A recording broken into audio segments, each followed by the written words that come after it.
दोस्तों एलआईसी आज भारत की सबसे बड़ी इंश्योरेंस कंपनी की तरह उभरी है, जहां भारत सरकार की एयर इंडिया से लेकर बीएसएनएल जैसी कंपनियां विदेशी और प्राइवेट कंपनियों के दबाव से ढह गई थीं। वहीं एलआईसी एक ऐसी कंपनी थी जो आगे ही बढ़ती चली जा रही थी। एलआईसी का साइज आज इतना बड़ा है कि 2017 में जहां भारतीय सरकार का बजट 383.93 बिलियन डॉलर्स था, वहीं एलआईसी के टोटल एसेट्स की कीमत 403.43 बिलियन डॉलर्स की थी। लेकिन ऐसा कैसे हुआ? कैसे इस कंपनी ने मार्केट को पीछे छोड़ा और कैसे भारत जैसे देश में न सिर्फ इतने इंश्योरेंस के दरवाजे खोले पर भारत की इकोनॉमी के इंजन के रूप में भी काम किया, आज जानेंगे हम ये सब। तो बस बने रहिएगा वीडियो के अंत तक हमारे साथ।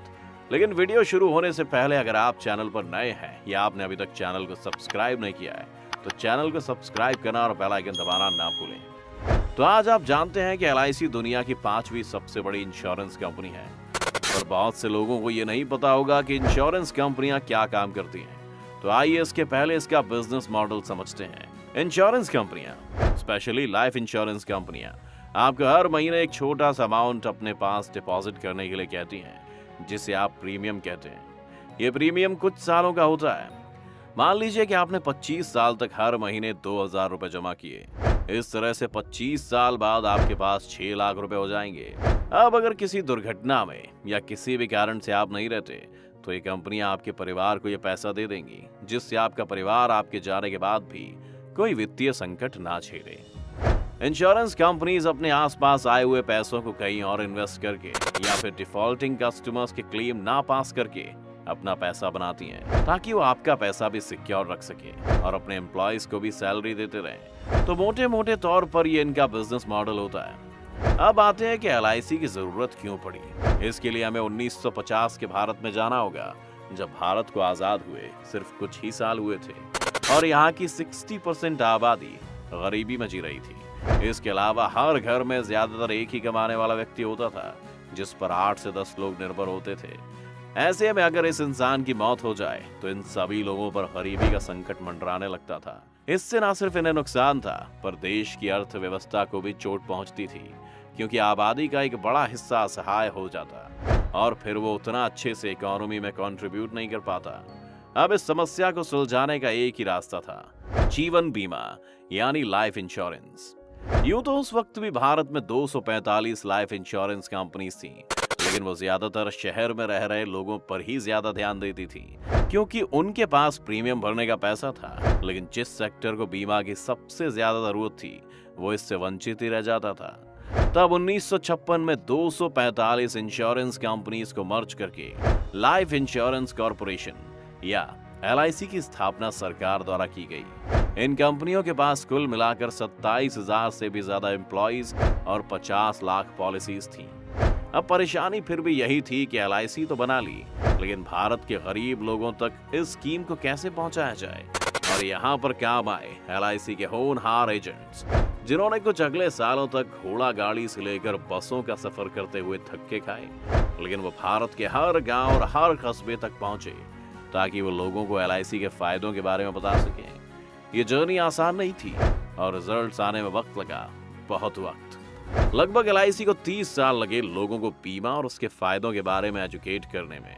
और जब आखिरकार एलआईसी अपने टारगेट को पूरी करते हुए दिख रही थी, तब 1999 में सरकार ने इस मार्केट में प्राइवेट और फॉरेन प्लेयर्स की एंट्री पर लगी रोक हटा दी और एचडीएफसी और आईसीआईसीआई बैंक जैसे प्राइवेट प्लेयर्स फॉरेन कंपनीज के साथ इस मार्केट में कूद पड़े।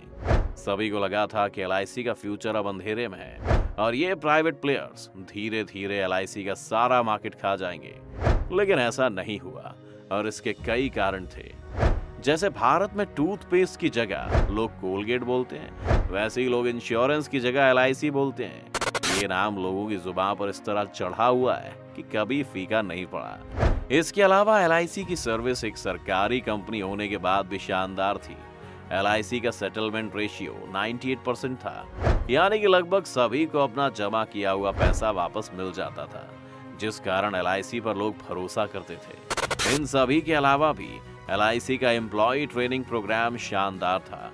एलआईसी के एम्प्लॉयज को ये सिखाया जाता था कि जो भी लोग इनके पास सेटलमेंट के लिए आ रहे हैं वो अभी मजबूर हैं और तकलीफ में हैं। अगर वो इन लोगों को फाइलों और ऑफिस के चक्कर कटवाने में व्यस्त कर देंगे तो ये लोग अंदर से टूट जाएंगे।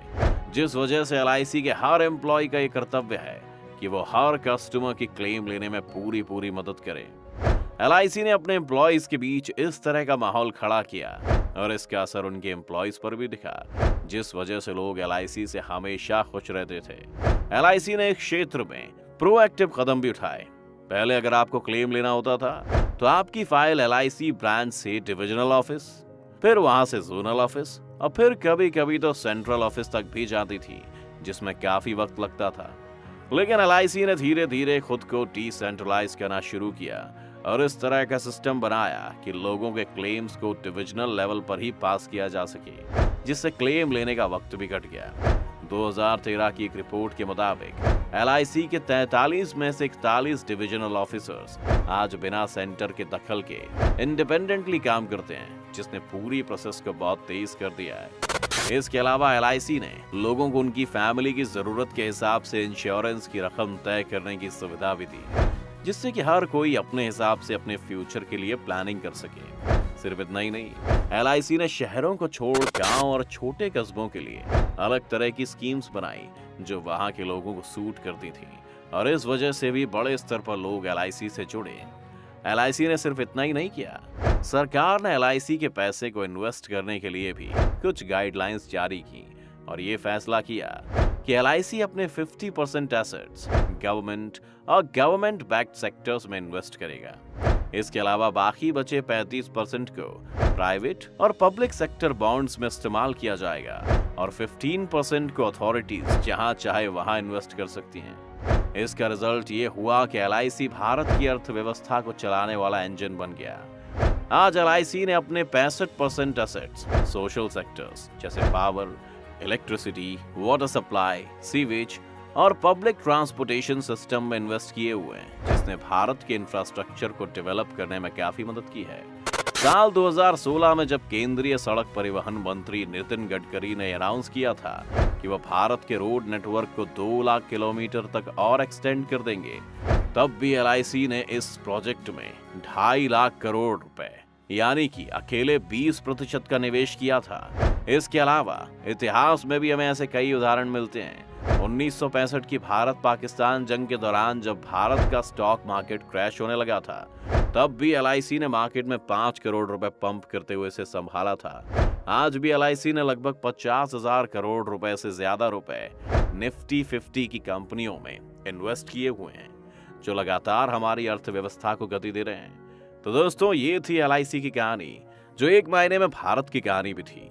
गरीबी और बीमारियों से जूझता भारत, जो आज अपने दम पर बिना किसी सहारे की दुनिया के सामने खड़ा है, और ये सब मुमकिन हो पाया सही समय पर सही फैसले लेने से।